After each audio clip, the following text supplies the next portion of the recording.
The Moonlight sect had gone quiet 5 years ago. Before that, they had been a minor irritant, a sect with borrowed property and loud convictions about the moon's return, operating out of a valley compound that nobody important cared about enough to raid. They sent no correspondence, they made no moves, they simply held the moonstone and believed in the things and left everyone alone, which was the one quality Nyaehh had been willing to tolerate in them while he finished more pressing business, despite them stealing that moonstone from him in the first place over 2 decades ago. However, there were no signs from them for the last 5 years, and that started to be concerning. So he traveled with his people, camped near the mountain, and sent scouts. The scouts came back. You should see it for yourself. Which was not what scouts were for. He went himself, with few trusted people by his side. The gate was old and broken. He walked through and kept walking. It did not take long for him to understand that the Moonlight sect was no more. It had to happen some time ago, as the corpse turned into bones and the blood was washed away by the rain. And all the believers gone. They went through the empty rooms and gardens, seeing more and more signs of a tragedy. He stopped in his tracks while passing one of the rooms. There was someone, a woman, mid-20s, sitting at a low table doing accounts, a brush in her hand, an inkstone at her elbow. Her robes were neat and clean. She looked up. Something happened. He would not have a name for it until much later. That first look, the fraction of a moment before she spoke, when something in him recognized something in her with a certainty that had no place there. He had never seen her before. He was sure of that. He was also not sure of that at all. Then she smiled and stood up. "Esteemed guest," she said with well courtesy, "you've come a long way. My name is Shiva. I assume you're here for my father. I will take you to him." She led them through the compound. He watched her closely, trying to understand. She moved like a woman who had been watched her whole life. Every move seemed like performing in the way that daughters of nobles perform. Every gesture is carefully studied. She pointed out a loose flag in the path they should mind. She named each building. She explained the history going back for generations with the pleasant authority of someone who had told it many times. She was leading them through a place that had been dead for years, but not for her. He heard his people whisper and call her a vengeful spirit or a ghost. She walked through all of it as though she were walking through a different place, a living one. She sometimes stopped and pointed, telling them that someone they see is called this or that. Her feet found the worn path through the courtyard, the track of someone who had walked the same route alone for a very long time. And then she stopped. She paused at the entrance to the western wing, and her eyes went briefly somewhere else, somewhere that was not the tour she was giving. Her hand came up and touched the doorframe. Then she continued. He thought, she knows. Some part of her knows. That part has been dormant for a long time underneath everything else. He thought about the rules sects held, and the one that was usually the most important one of them, discipline. Walking each morning and tending the lamps, and walking the same path, training, learning, and accounting for the same halls, and doing it again the next morning.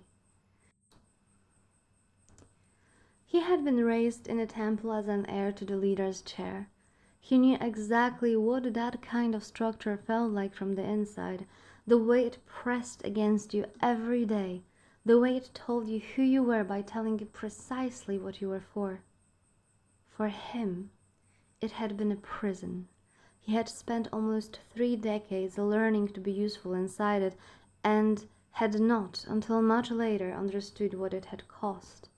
For her, he thought, it had been the opposite. The routine had been the walls she built around the things she couldn't look at. Every ordinary morning was proving that things were ordinary. He did not find it as easy to think about. She led them to the ground hall where her father received guests. The door was open. She gestured them through with it, the particular grace of a woman who has opened this door many times before and knows what should be on the other side of it. What was on the other side was not that. Once it was a grand hall for sure, but now it was a room filled with dust and a lonely skeleton sitting in a chair at the other end of it, arrow in its chest. She seemed not to notice. She stood at the threshold and spoke to the room the way you speak to a room with someone in it, and explained to the guests that her father had in fact anticipated this visit and had spoken of it with great care. "He's been very particular about everything," she said. Her hands were folded. "He always said I wouldn't be here forever, that the sect has ties to maintain." A small pause. Her eyes moved to Nyaehh, then away. A movement that wanted to be demure and was also, he noticed, the movement of someone who was very careful not to look at something. The figure in the chair. "I imagine that's what brings you. Our meeting was destined, and today fate brought us together." Behind him, very quietly, one of his people said his name. "I heard you," he said. He did not move. He stood in the doorway of the outer hall and looked at the woman who was performing the best version of a lie she had been given and had not been told that the play was over a long time ago. He could feel the moonstone, the stone that rooted itself deeply into her core.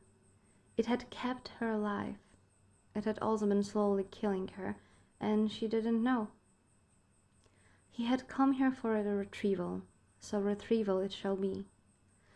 "Your father made good arrangements," he said after a few moments passed. She looked at him directly. It was a long, measuring look. Whatever she found seemed to satisfy her. The slight tension in her shoulders came down a fraction. "I thought so," she said. Then, with the arc of a woman who had very few people to practice on and is delighted to have an audience, "though I did expect someone a little more announced. I prefer not to spend time on unnecessary things." "You prefer," she said, "to arrive without warning and act as it's a virtue. I've read about men like that. And the books were not always flattering." She snarked, but the corner of her mouth moved. He thought, "She's been alone for 5 years. She has kept every sharp edge of herself." Of course she has. There was no one here to send them down. He made a decision. "You'll come with us," he said. She tilted her head. He said it before he meant to, but it didn't seem to be too bothered by it. She came back with a small bundle, one change of clothes, a book, a folded piece of cloth she handled carefully, her fingers finding it without looking. "My mother's," she said, catching his gaze. They left the compound. When they left the gate behind them, she stopped walking. He stopped too and watched. She stood in the road. She looked at the length of it, the open sky above her head, the world that was not the compound, and he watched the realization of it settle in. She didn't make a sound. Then she kept walking. He followed. The road was long. She walked it with her back straight and the folded cloth held against her side, and she did not look back, not once. He didn't know what her life looked like, but he could imagine it. She was going to be furious eventually, when and if she understood what she was walking away from. He was going to have to be there for that. He had come here for a stone, and he was yet to understand what he's gotten himself into.